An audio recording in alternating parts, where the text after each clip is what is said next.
시청해주셔서 감사합니다. 최근 기아 K8의 컨버전 기간이 끝나면서 K8의 출고 기간까지 긴 기다림이 시작되었습니다. 하지만 빠르면 4월 중순부터 예정된 기아 K8의 시승 일정이 남아있는 건 긴 기다림을 달래줄 수 있을 것으로 기대가 모아지고 있습니다. 그렇다면 K8을 빨리 시승해 볼 수 있는 방법은 무엇일까요? 현재로서는 K8 체험단 모집이 진행되고 있습니다. 총 1차와 2차로 나뉘어서 총 12명을 선발하는 기아 K8의 체험단은 7일 동안 기아 K8을 마음껏 체험할 수 있는 좋은 기회라고 생각되는데요. 함께 새로운 준대형 세단의 시작을 함께 해보시는 건 어떨까요? 자세한 내용은 영상 하단에 링크로 남겨놨으니 참고하시면 감사하겠습니다.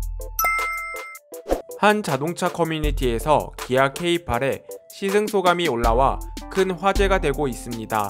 해당 게시글의 내용을 살펴보면 드라이브 모드를 스포츠 모드로 변경하니 사이드 볼스터가 쓱 잡아주는 게 인상적이었다고 소감을 남겼는데요. 최근에 출시되고 있는 제네시스 브랜드 차량이거나 기아 스팅어처럼 드라이브 모드를 변경 시 사이드 볼스터가 운전자의 몸을 감싸주는 이 느낌은 타보지 않고서는 쉽게 이해할 수 없는 느낌일 겁니다. 이렇게 사이드 볼스터가 운전자의 몸을 감싸주는 기능은 아쉽게도 컴포트 옵션에 포함되어 있는 기능으로서 같은 기아이지만 별도의 옵션 선택 없이 사이드 볼스터 기능이 들어간 스팅어와는 상당히 대조적이지 않은가 싶은 생각이 들겠습니다. 아무튼 해당 글을 좀 더 자세히 살펴보면 해당 차량이 3.5 가솔린 차량이라는 것을 암시하는 내용을 해당 글을 통해 우리는 알 수 있었습니다. 3.5 가솔린 차량이지만 전체적인 실내 느낌은 2.5 가솔린 차량의 실내와 유사함을 느낄 수 있었는데요.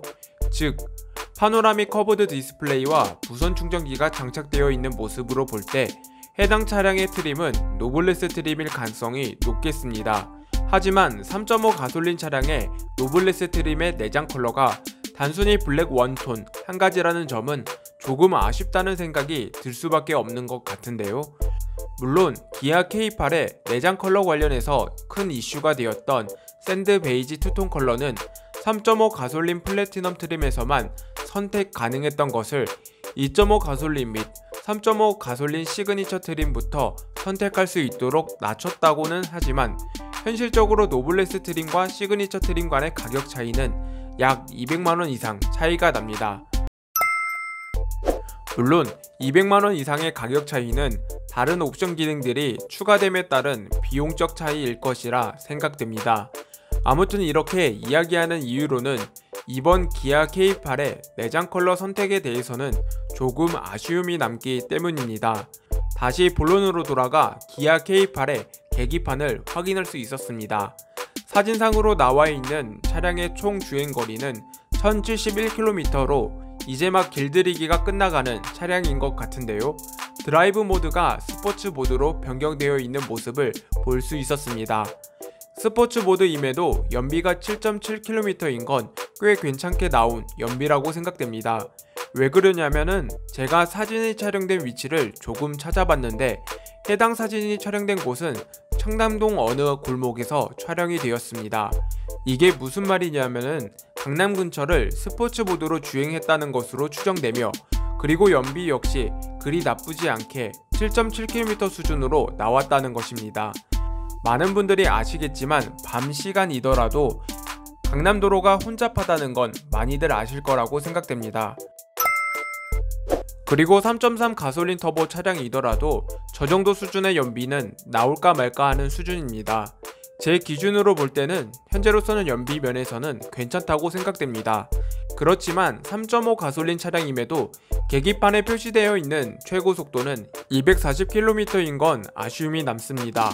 그 밖에도 기아 K8의 핸들 디자인에 대해서는 조금 아쉽다는 생각이 듭니다. 핸들 디자인은 마치 제네시스 GB70의 스포츠 모델의 핸들 디자인처럼 만들려다가 도중에 포기하고 대충 만든 것 같은 느낌이 듭니다.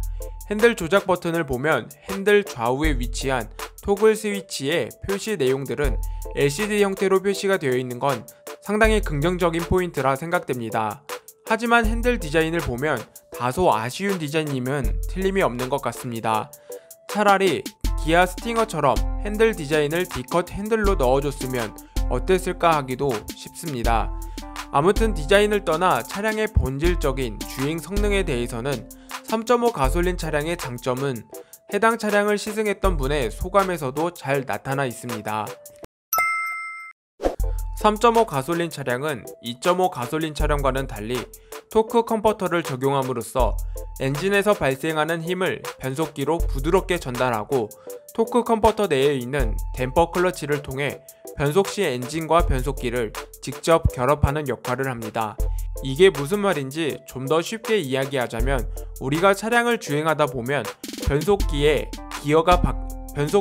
기어가 바뀔 때마다 종종 뒤로 당기는 듯한 느낌이거나 차량에 무슨 문제가 생긴 게 아닌가 싶을 정도의 충격을 받을 때가 있을 겁니다. 바로 이러한 문제점을 보완해주는 장치인데요.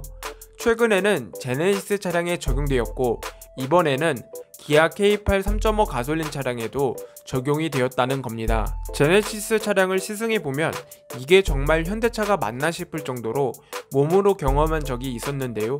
만약 3.5 가솔린 차량을 시승해보신다면 확연히 몸으로 느낄 수 있을 정도의 체감을 하실 수 있지 않을까 생각이 듭니다. 디지털 계기판인 것은 알겠으나 내비게이션을 포함한 인포테인먼트 시스템은 갤럭시 탭을 대체한 것이 아닌가 싶을 정도의 의아스러운 디스플레이 모습인데요. 앞서 출시한 카니발의 하이트림과도 유사한 형태인 것 같지만 유독 제 눈에는 K8의 공백이 과도하게 큰 것이 아닌가 싶습니다. 한편 이를 접한 네티즌의 반응도 싸늘했습니다. 물론 차량의 기본 가격이 상승하더라도 기아에서 첫 번째 포인트로 설정한 파노라믹 커브드 디스플레이를 모든 트림에 적용시켜줬으면 어땠을까 하는 작은 아쉬움이 남겠는데요. 국내에서는 메리디안이라는 브랜드는 다소 생소할 수 있습니다. 하지만 현실감 넘치는 서라운드와 메리디안의 탁월한 오디오 기술, 그리고 현장감 넘치는 음악 재현을 통해 이미 제규어와 랜드로버 브랜드의 대부분 차량들에 적용됨으로써 그 기술들을 입증했습니다. 해당 브랜드에 적용된 메리디안 사운드 시스템을 좀 더 살펴보면 총 3가지의 시스템이 존재합니다. 메리디안의 기본적 사운드 시스템은 기존 현대 기아에서 사용한 크렐이나 보스 오디오와 유사한 수준의 성능을 제공할 것으로 예상됩니다. 때문에 실제 국산 차량에서 많이 사용되던 JBL이나 보스 그리고 크렐 오디오와 마찬가지로 음질의 큰 차이는 못 느낄 수 있을 거라는 우려가 남겠습니다. 즉, 기본 사운드 시스템에서는 성능적인 차이를 느끼기보다는 청취자가 브랜드에 맞나 안 맞나에 따른 호불호가 나타날 것으로 생각이 되는데요.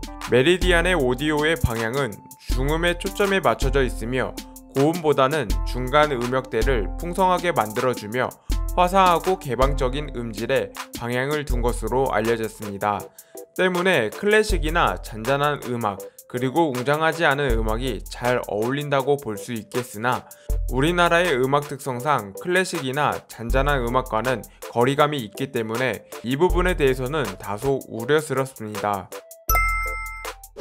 오늘 준비한 소식은 여기까지입니다. 많은 분들에게 도움이 되셨으면 좋겠습니다. 다음에도 보다 유익한 자동차 소식들로 찾아뵙겠습니다. 시청해주셔서 감사합니다.